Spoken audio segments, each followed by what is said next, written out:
Good morning, everyone. This is Ayisha Tani. Today, I'm going to present my research on the comparative analysis of the cost and benefit associated with the policy and replacing petrol and diesel engine cars with electric cars in the UK.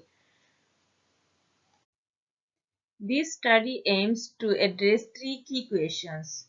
Firstly, what are the factors influencing the adoption of electric vehicles over petrol and diesel engine cars in the UK? Secondly, what are the costs and challenges associated with the continued use of these conventional vehicles? And finally, what are the potential benefits that can be derived from the widespread adoption of electric vehicles in the UK. Through this research, I hope to provide a comprehensive understanding of the implication of this policy and contribute to the broader discussion on sustainable transportation in the UK.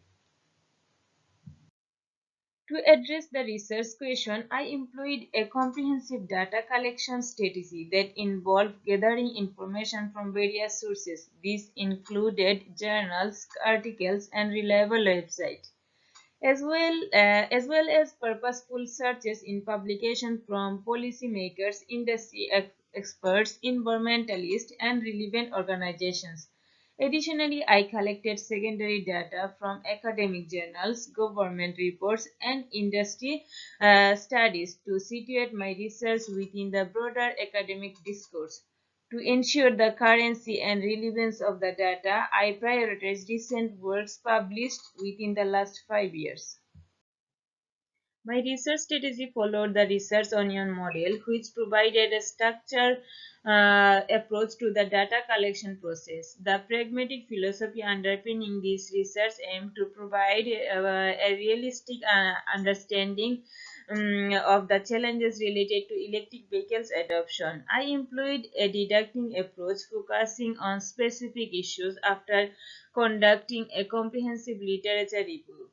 The exploratory research design allowed for an in-depth examination of multiple perspectives on the policy shift. To ensure the validity and reliability of the data, I established clear, inclusive, and exclusion criteria. Reports and peer-reviewed publications from credible sources were prioritized.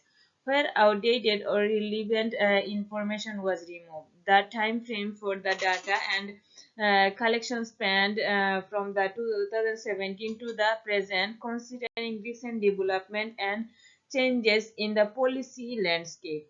Regular assessment of the literature throughout the research process ensure ongoing verification of the relevance and currency of the data.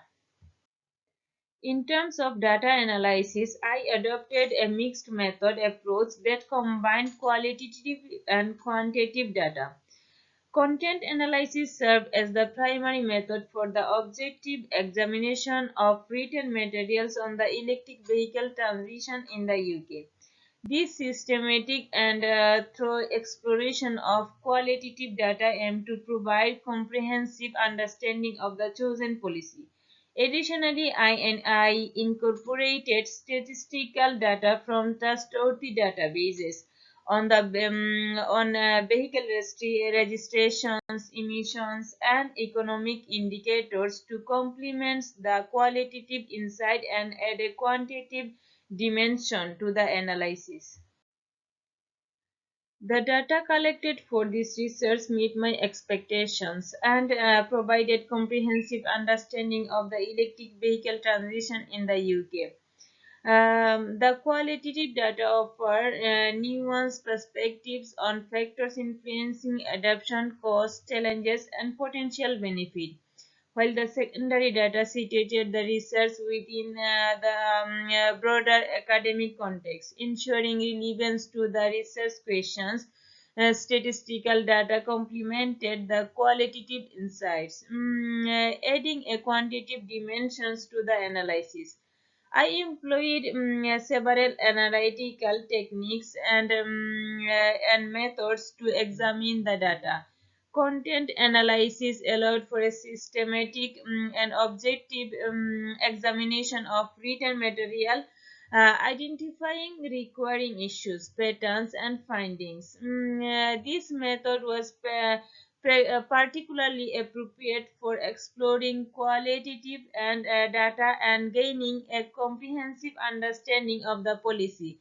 Thematic analysis was used to identify themes and patterns within the qualitative data, extracting prevalent meaning and interpretations. This approach was suitable for exploring hidden social patterns and issues related to the transition to electric mobility. Additionally, statistical analysis was used to examine quantitative data from trustworthy database, complementing the qualitative insight with a quantitative dimension. The findings revealed several key factors that influence the adoption of electric vehicles in the UK.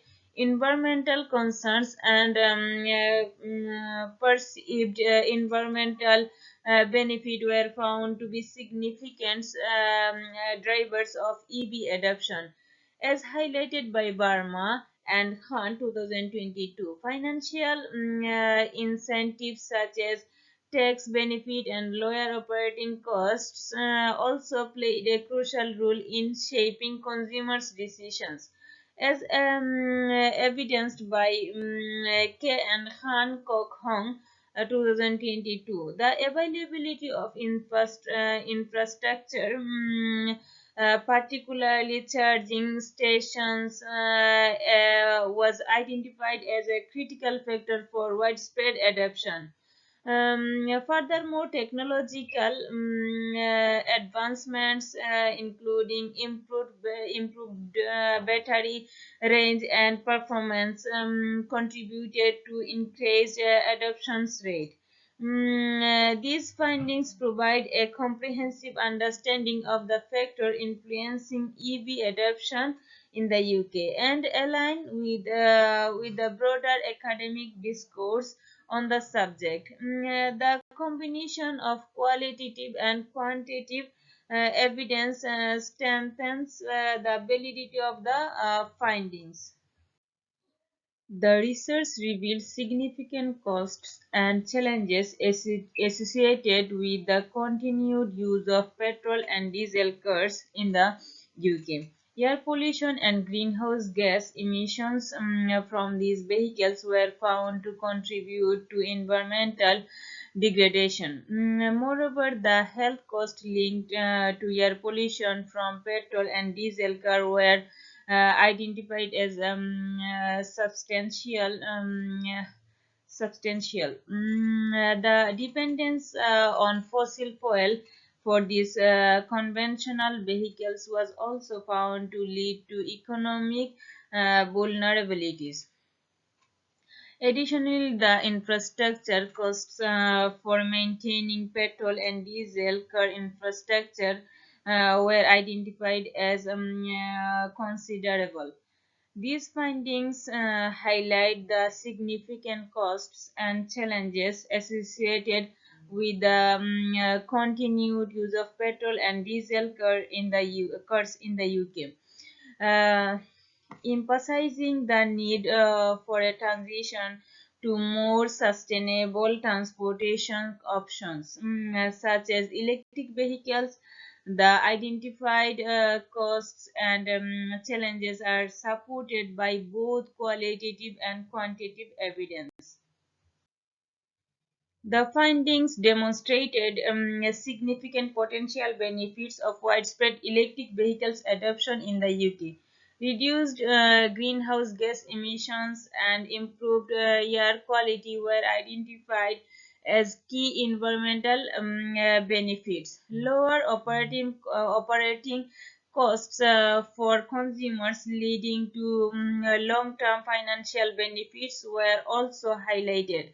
The decreased dependence on fossil fuels was found to enhance energy security. Furthermore, the adoption of electric vehicles was identified as an opportunity for economic growth and job creation in the EV industry. These findings underscore the importance of supportive policies and infrastructure to realize the potential benefits of widespread EV adoption in the UK.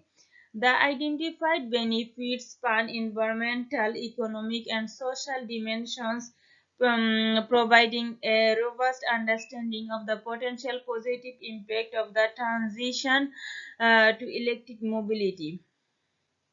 And the combination of qualitative and quantitative evidence strengthens the validity of these findings.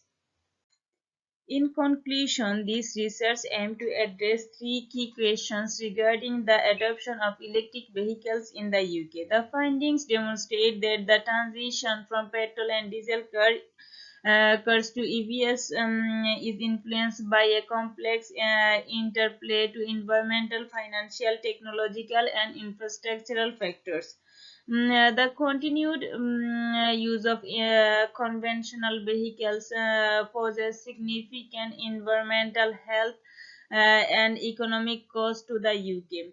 While widespread EV adoption has the potential to deliver substantial benefits, including reduced emissions, improved public health, financial saving, and economic growth, these findings highlight the need for supportive policies, infrastructure development, and public awareness to accelerate the transition to EVs in the UK.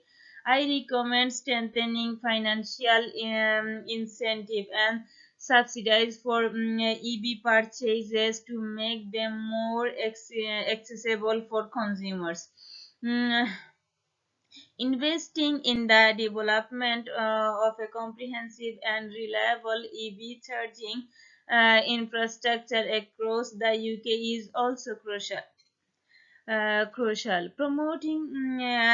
Promoting public awareness campaigns to educate consumers adult the benefit of EVs and addressing common misconceptions can further encourage adoption.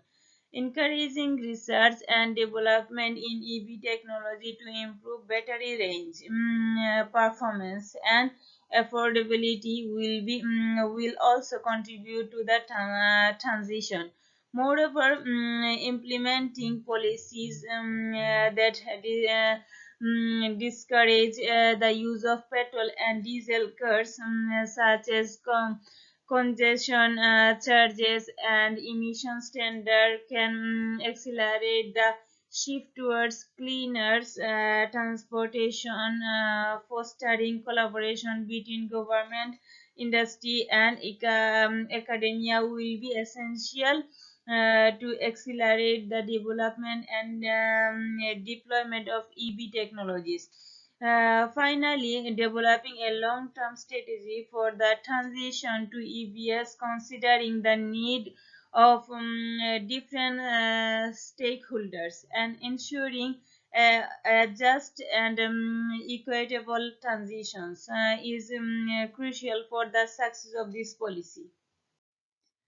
Reflecting on my research, I believe that the several factors could have led to better outcomes. Expanding my data collections to include a wider range of stakeholders would have provided more diverse perspective and insight. Conducting a longitudinal study to identify trends and changes over time would have strengthened and findings and allowed for a more comprehensive understanding of the long-term impact of EV adoption policies. Performing comparative analysis with other countries would have helped identify best practice and lesson learned from different contexts. Collaborating with experts from various disciplines could have provided a more holistic understanding of the complex issues surrounding EV adoptions. Looking ahead to future research projects, I would consider several aspects to enhance the quality and impact of my work. That's all about my presentation. Thank you, everyone.